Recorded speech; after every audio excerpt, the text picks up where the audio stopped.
सुप्रभात दोस्तों। अभी यहाँ पर सुबह के 6:20 हुए जा रहे हैं और ये बहुत सुंदर नज़ारा आपको दिखा रही हूँ।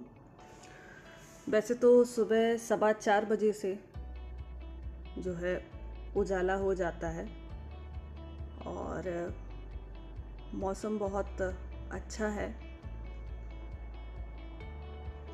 काफ़ी सुकून मिलता है सुबह आप जल्दी उठ जाओ और मैं मॉर्निंग लवर्स में से हूँ।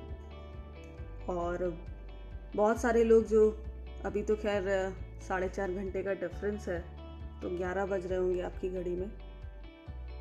और रॉयल मेल के जितने भी लोग हैं सब अपना काम जो है रात भर उनका चलता है और सुबह 4:30 बजे ट्रक आता है डिलीवरी का, तो वो भी शुरुआत हो ही जाती है।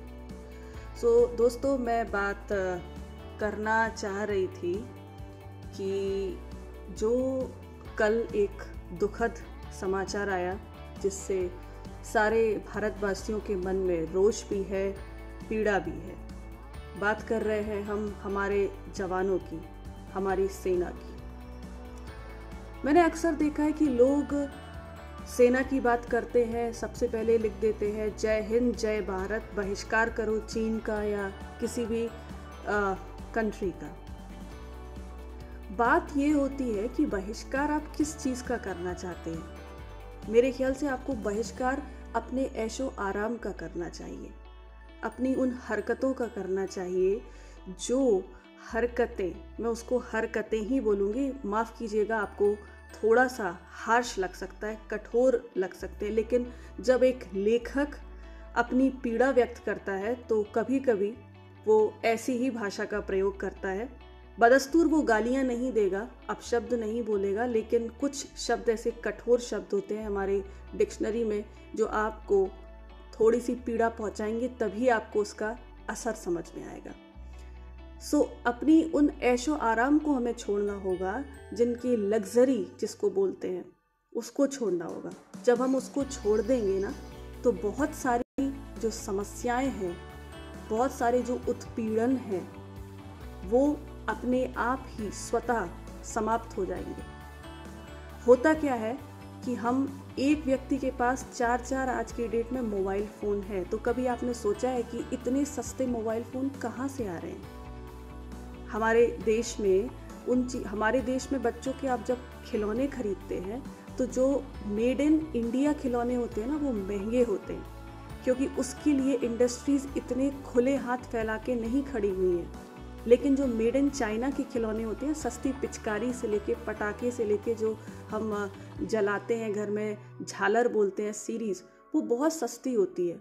हाँ, कुछ दिनों के बाद वो ख़राब हो जाते हैं, तो उसके पुरजोर जो कारीगरी होती है वो हमें अपने देश में उपलब्ध नहीं होती है, परंतु हम उसी तरफ आकर्षित होते हैं कि अरे भाई 10 रुपए की चीज़ है, 5 में मिल रही है, ले लो। अगली बार फिर देखेंगे, अगले महीने 5 की फिर खरीद लेंगे। लेकिन वही कोई 20 रुपए की चीज़ जो सालों चलेगी, हम उस पर हमारी नज़र जाकर तुरंत हट जाएगी। अरे नहीं, महंगा है बहुत, क्या करना, अपन को तो सस्ते। हम सस्ते की आदत जो हमें पड़ गई है ना, वो बहुत महंगी पड़ रही है हमें। कहीं ऐसा ना हो कि सस्ती चीज़ों की आदतें हमारी सेना को इसी तरह से एक नासूर की तरह चुभ जाएं और हम सिर्फ सोशल मीडिया पर जय हिंद और चीनी सामान का बहिष्कार ही करते रह जाएं। तो बहिष्कार की आदत आप अपने स्वभाव में लाइए। कभी किसी की मौत हो जाती है तो हम जैसे लोग जो बहुत छोटे हैं आप लोगों की नज़रों में, उनको कुछ वीडियोस बना के डालने पड़ते हैं। क्यों? क्योंकि आप आजकल YouTube के भक्त बने हुए हैं। अगर हमें अपनी बात पहुंचानी है तो एक बहुत लंबा हमको कारगर सफ़र तय करना पड़ेगा, जिसमें सालों लग जाएंगे, और वो बात पहुंचेगी भी या नहीं मरणोपरंत, इसकी कोई गारंटी नहीं है आज की डेट में। इसलिए लोग क्या करते हैं, YouTube पे वीडियो बना के डाल देते हैं, अरे 10-15 लोग देख लेंगे, पर 10-15 में से देखते क्या है, सिर्फ एंटरटेनमेंट लेते हैं और उसके बाद 2-3 कमेंट छोड़ के आगे अपनी ज़िंदगी में बढ़ जाते हैं, और वही ज़िंदगी आपको भी आगे छोड़ के बढ़ती जा रही है, क्योंकि आपको सस्ती चीज़ों की आदत हो गई है। चीनी लोगों से पहले आपको चीनी की आदत हो गई, इसलिए आपको डायबिटीज़ और गुर्दों की बीमारियां होने लगी। आपने गुड़ का त्याग किया तो गुड़ से तो चीनी गुरु हो गई, गुड़ गुड़ ही रह गया, और हिंदी चीनी भाई भाई का जो एक ये साइकिल सवार जाते हुए रॉयल मेल के, ये लोग बहुत तत्पर हैं काम करने के लिए। हालांकि इसका जो हम लोग अपने देश में बहुत सारी बातें करते हैं कि हमने जय हिंद लिख दिया, जय भारत लिख दिया और काम फिनिश। उसके बाद फेसबुक ट्विटर पर आराम से लड़ाई झगड़े चल रहे हैं, लेकिन जो ज़मीनी हकीकत है हम उससे दूर भागना चाहते हैं, तभी हम फेसबुक ट्विटर और व्हाट्सएप पे आते हैं लड़ाई करने के लिए, क्योंकि हम खुद से तो लड़ने की हमारी इतनी औकात नहीं है कि हर कोई जाके सेना में भर्ती हो जाए, या पुलिस जो 24 घंटे खड़ी रहती है। आप बोलते हैं पुलिस के लोग भ्रष्टाचारी होते हैं, अरे भाई भ्रष्टाचारी वो तभी होते हैं जब आप जैसे लोग उनको रिश्वत देते हैं। हम खुद निकलना चाहते हैं ट्रैफिक पुलिस के पास, 500 का एक चिपकाया और निकल गए, तो रिश्वत दे कौन रहा है? हम ही दे रहे हैं ना। हम उस सज़ा को झेलने के लिए यदि तत्पर हो जाएंगे तो शायद कुछ समय लगेगा, लेकिन वो भ्रष्टाचार भी खत्म हो जाएगा।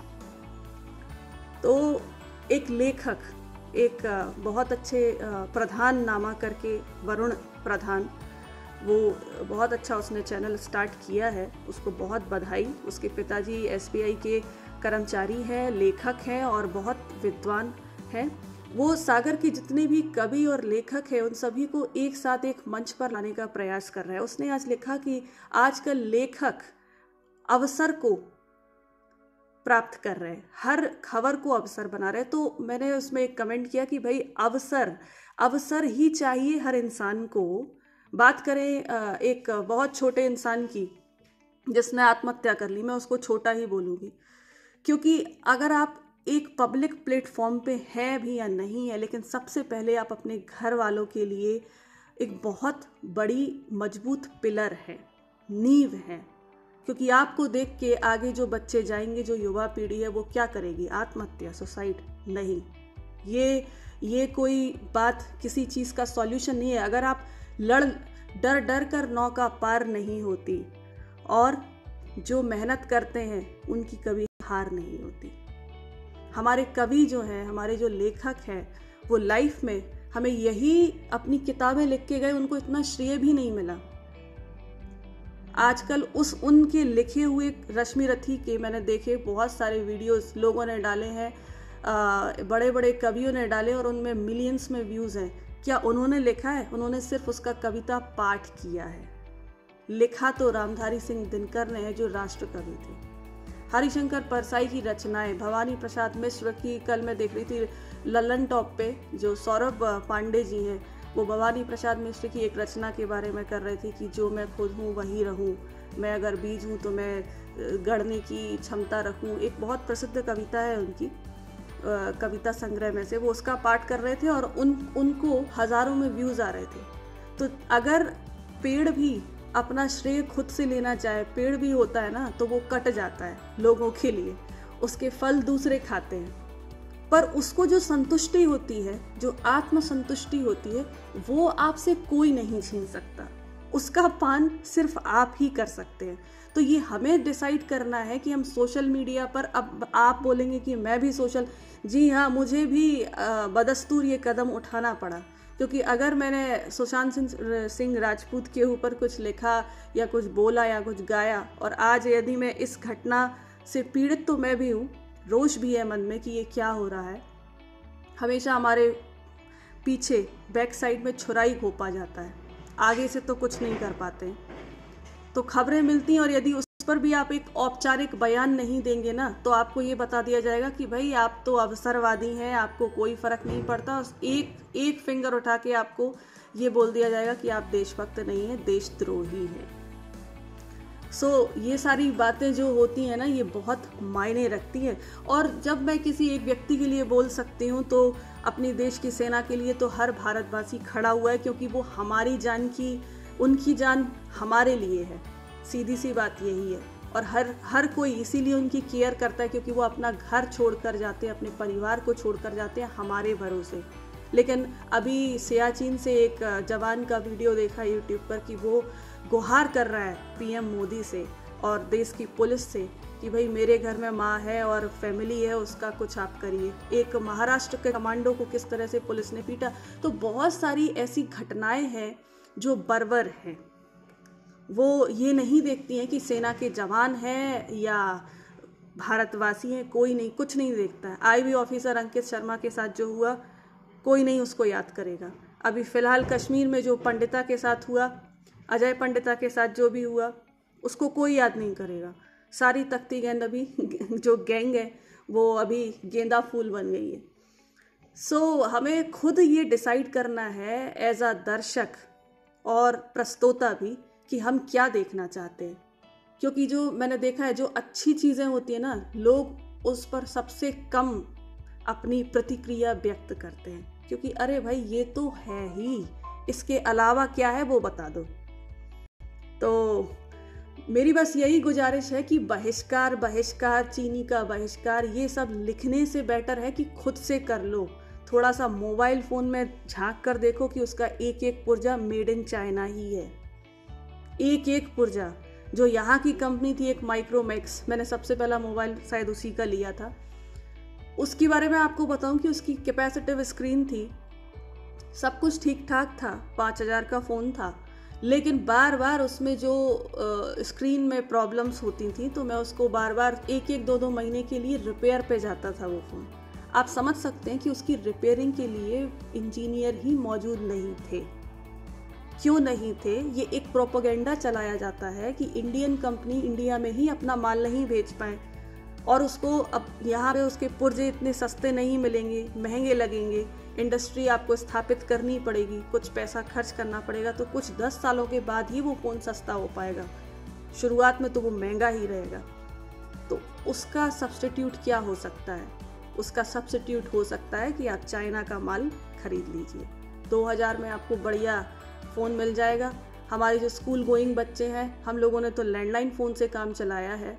अब ये बात बोलना मूर्खतापूर्ण है कि हमारे समय अगर मोबाइल होता तो शायद हम भी मोबाइल यूज़ करते, लेकिन मोबाइल की इतनी पुरजोर जो एक ज़रूरत है जो लोग बोलते हैं स्कूल गोइंग बच्चों के लिए, मेरे ख्याल से बिल्कुल भी नहीं है। आप एक डेस्कटॉप से भी काम चला सकते हैं, लेकिन आपने जो एक मोबाइल बोल के रखा हुआ है, मोबाइल की हमें ज़रूरत है, मोबाइल की ज़रूरत है, इससे क्या हुआ है कि देश की बर्बादी हो रही है। आज मैं यहाँ देखती हूँ यूके और भारत के बच्चों में क्या डिफरेंस रह गया है। हमारे गाँव में जब होते थे ना कि हम लोग घूम रहे हैं, अमरूद खा रहे हैं, अमरूद के पेड़ पे चल रहे हैं, नीम के पेड़ पे चढ़ रहे हैं, जामुन खा रहे हैं, आम खा रहे हैं, कच्ची कैरियाँ खा रहे हैं। यहाँ के बच्चे भी वैसे ही खेलते हैं। यहाँ पे इतने सारे पार्क हैं, पार्क क्या जंगल जैसे हैं कि आराम से आप बच्चे साइकिलिंग कर रहे हैं, बैठे हैं, अपना पिकनिक मना रहे हैं। पर हमारे यहाँ जनसंख्या वृद्धि इतनी हो गई है और उसका भ्रष्टाचारीकरण इतना ज़्यादा हो गया है कि जगह ही नहीं बच्चे कि बच्चे कहाँ खेलें। अगर आपके पास करीब 50-60 लाख रुपए हैं तो आप एक मेट्रो सिटी में एक छोटा सा 1 BHK 2 BHK ले सकते हैं। उसमें एक सोसाइटी होगी जिसमें आपके बच्चे कुछ देर खेल लेंगे, स्विमिंग पूल होगा। हमारे यहाँ पे इतने नदी नाले होते थे कि हम लोग ऐसे ही तैरना सीख जाते थे, मेरे पापा ने मुझे बताया, पर मुझे वो मौका नहीं मिला। तो आप जब बोलते हो ना कि एक विकसित देश क्या होता है, विकसित देश वही होता है जहाँ पे लोग खुश हों। मेरे ख्याल से तो वही है। हमारे यहाँ पे क्या है कि लोग अपने आप को विकासशील मानसिकता, प्रगतिशील बनाते हुए पता नहीं किस गड्ढे में अपने आप को गिरा रहे हैं। यहाँ के लोग आज भी ब्रिक्स से बनाते हैं, ईंटों से बनाते हैं, और ये पुरानी बिल्डिंगें खड़ी हैं। मैंने आपको अपने लास्ट वीडियो में अपडेट किया था कि 1599 का एक कॉटेज मुझे मिला था रास्ते में। और जो यहाँ विक्टोरियन हाउस होते हैं, जिनको हम रो हाउसेस बोलते हैं, वो लगभग 150 साल पुराने होते हैं, क्योंकि वो क्वीन विक्टोरिया के पहले से हैं, जो उनकी एक सीरीज होती है। तो हमारे यहाँ पे क्या है, खड़े करते जाओ। हैदराबाद में मैं रहती थी, वहाँ पे सीमेंटेड जो ईंटें होती हैं उनको बनाया जाता है। उनकी लाइफ 50-60 साल से ज़्यादा होती नहीं है, और बिल्डिंगें बना के खड़ी कर दी गई हैं। कब कहाँ भूकंप आ जाए, क्या हो जाए, कब गिर जाए, किसी की चिंता ही नहीं है। तो नगरीकरण इतना ज़्यादा हो गया है विकसित बनने की होड़ में कि हम किस गड्ढे में गिरते जा रहे हैं हमें खुद ही नहीं पता है। हम सबको बहुत बड़े बड़े घर चाहिए। यहाँ लंदन में, यूके में क्या है कि यहाँ क्षेत्रफल कम है, यूएस का क्षेत्रफल काफ़ी ज़्यादा है, तो वहाँ घर काफ़ी बड़े बड़े हैं और दूर दूर हैं। बट यहाँ घर काफ़ी छोटे हैं पर लोग उनमें रहते हैं। भाई हम में से जिसके पास ज़्यादा पैसा होता है वो एक कार नहीं 4 कार खरीदता है। क्यों भाई? आपको पता है कि आप कितना क्षेत्रफल घेर रहे हो, उस कार से कितना प्रदूषण हो रहा है। यहाँ के लोग विकसित हो गए हैं तो उन लोगों ने क्या तरीका अपनाया है कि सिर्फ दूध, दही, डेयरी को छोड़ के जितनी भी चीज़ें होती हैं इन लोगों को इम्पोर्ट करना पड़ती है।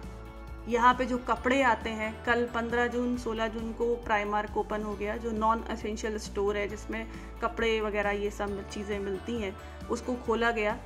तो आप विश्वास नहीं करेंगे, उसका जो इम्पोर्ट होता है वो बांग्लादेश, म्यांमार, श्रीलंका, पाकिस्तान, इन देशों से होता है। तो जो गरीब देश हैं ये लोग वहाँ अपनी फैक्ट्रियाँ लगाते हैं, वहाँ से सस्ते में कपड़े बनवाते हैं और यहाँ आते हैं। हमारे देश में तो इतने मजदूर हैं जिनको अभी हमने देखा, हमको मालूम ही नहीं था कि पृष्ठभूमि क्या है मजदूरों की। हमारे देश में इतना मजदूर वर्ग है कि और युवा वर्ग की भरमार है कि अगर हम हमारी कंपनियों में अच्छे से काम करें, भारतीय उद्योग को, लघु उद्योग को अगर हम बढ़ाएं तो हमें किसी की ज़रूरत ही नहीं है। और इसीलिए चीन बौखलाया हुआ है क्योंकि उसके घर में उसके लोग उसकी सरकार से बौखलाए हैं कि ये क्या कर रहा है कोविड के नाम पे। तो हमेशा की तरह जो 62 में किया, 65 में किया, 75 में किया, वो उसको फिर से दोहरा रहा है कि ध्यान को डाइवर्ट किया जाए और चीन और हिंदुस्तान के बीच में ये एक वॉर दिखा के अपने लोगों को शांति बनाए रखने के लिए एक मौका दिया जाए। वही पाकिस्तान भी करता है। पाकिस्तान की आर्मी क्या करती है कि अपना तख्ता पलट करने के लिए यहाँ पे विस्फोट करवाती है और वहाँ की सरकारें तो मजबूत होती नहीं है, आराम से सब काम हो जाता है। तो हर कोई अपना जो होता है ना स्वार्थ सिद्ध कर रहा है और हम लोग पता नहीं किन लोगों की स्वार्थ सिद्धि में उनको आराम से हम लोग उनकी मदद कर रहे हैं। हम लोग सिर्फ सोशल मीडिया का उपयोग करते हैं लेकिन अपने आचरण में कोई चेंजेस नहीं करते। मैं तो ये बोल रही हूँ, आपने जो सामान खरीद लिया, बिल्कुल खरीद लिया, आप उसको यूज़ करो, आपने अपने मेहनत की कमाई से खरीदा है। लेकिन अब आगे आप अपने आचरण को थोड़ा तो शुद्ध कर सकते हैं, परिष्कृत कर सकते हैं, उसको एक मौका दीजिए ना अपने आप को। गांधी जी की भक्ति दिखाते हैं। गांधी जी ने 2 कपड़े अपने पहने थे और सारे अंग्रेजों को हिला दिया था। क्यों हिलाया था? बहुत सारे क्रांतिकारी भी, आज़ाद हिंद फौज ने बहुत बड़ा काम किया था, पर गांधी जी ने ऐसा क्या किया? उन्होंने गरीब लोगों के पास जाकर उनसे ये बोला कि तुम क्या कर सकते हो, कुछ छोड़ सकते हो? गरीब के पास कुछ नहीं होता है छोड़ने के लिए, पर उसने कहा क्या छोड़ सकते हो? कपड़े छोड़ सकते हो, नमक छोड़ सकते हो ना। तो वो ऐसी एसेंशियल चीजें उन्होंने छुड़वाई कि सत्ता हिल गई। तो अगर आप एक्चुअल में गांधी जी की भक्ति करते हैं ना, तो उनकी जो सिद्धांत है उसका गूढ़ समझिए, ना कि बुरा मत देखो, बुरा मत बोलो, बुरा मत कहो का सिद्धांत अपना लीजिए कि हम तो 2 कपड़े पहनेंगे। आप ये समझिए कि उन्होंने 2 कपड़े क्यों पहने कि जिस देश की जनता इतनी गरीबी में है वो पैंट कोट पहन के कैसे घूम सकता है। तो कम से कम महाभारत हो, रामायण हो, इनकी रचनाओं पर मैंने देखा है कि बहुत सारे लोग बहुत सारे चैनल बना के उनकी रचनाओं पर सीता के साथ ऐसा नहीं हो। भाई आप ये देखिए कि उसका गूढ़ क्या है, गीता का गूढ़ क्या है, आपको किन परिस्थितियों में अपने आप से लड़ना है और जनता से ये गुहार लगानी है कि भाई उसका गूढ़ समझिए। इसका मतलब ये हुआ चाणक्य नीतियों का गूढ़ क्या होता है, अपनी लाइफ में उसको उतारना है, ना कि फालतू की बातों में बहस करके बैठ जाना है कि नहीं वो तो ऐसा था, नहीं वो, अरे भाई वो था, आपने देखा क्या? आपको जो साहित्य मिला उस साहित्य को लिखने की प्रेरणा सिर्फ यही थी एक लेखक की कि वेदव्यास ने इसीलिए लिखा था, वेदव्यास ने इसीलिए ओवाच किया था और हमारे गणेश जी ने इसीलिए लिखा था कि भाई आपको, मनुष्य को एक प्रेरणा मिले। हम में और जानवर में यही फर्क है कि हम उस चीज को समझ सकते हैं। लेकिन बहुत सारे लोग उस गुण को समझने की बजाय, उसका मर्म समझने की बजाय सिर्फ ये समझने में लग जाते हैं कि ये ऐसा लिखा गया, इससे ऐसा हुआ, इससे ऐसा नहीं होना चाहिए था। तो बात बहुत लंबी हो गई है, वीडियो बहुत लंबा हो गया है और समय भी काफ़ी आगे बढ़ चला है। तो थैंक यू सभी आप दोनों को, केतन और अनिंद्य दोनों को थैंक यू। इतनी सुबह सुबह, खैर यहाँ तो काफ़ी सुबह है, किसी दिन हुआ तो मैं सुबह 4:30 बजे का नज़ारा भी आप लोगों को दिखाऊंगी कि बहुत सुंदर नज़ारा होता है। सुबह 4:15 बजे से आसमान में नीलिमा आ जाती है और थोड़ी थोड़ी रोशनी आने लगती है। सो आपको ये नज़ारा अच्छा लगा होगा। ज्ञान की बातें थोड़ी ज़्यादा हो गई हैं, लेकिन ये ज्ञान नहीं है, ये वस्तु स्थिति है, ग्राउंड रियलिटी है। बिल्कुल आपने सही कहा, ये ग्राउंड रियलिटी है और हम जितनी जल्दी इस चीज़ से वाकिफ़ हो जाएंगे, अपने आप को 2-4 कर लेंगे, उतनी जल्दी हमें इन चीज़ों का पता चल जाएगा कि हम किस चीज़ का बहिष्कार करें। हमें अपने अंदर की जो आदतें हैं, जो अर्ज होती है, लग्जरी की जो आदत पड़ गई है, उसका बहिष्कार करना है। तो सेना का भला अपने आप हो जाएगा। क्योंकि वो तो सारी चीज़ों का बहिष्कार करके बैठे हैं, खाली हम ही हैं जो सिर्फ बहिष्कार का एक जाप करते हैं पर करते कुछ नहीं है। चलिए, आपको ये अगर एक मेरे मन की बात अच्छी लगी हो तो इसको अपने दोस्तों तक पहुंचाएं और मैं भी कोशिश करूंगी कि ये सोशल मीडिया का यूज़ उतना ही करूं जितनी ज़रूरत है, उससे ज़्यादा नहीं। इन्हीं बातों के साथ दीजिए इजाज़त। नमस्कार, आपका दिन शुभ हो।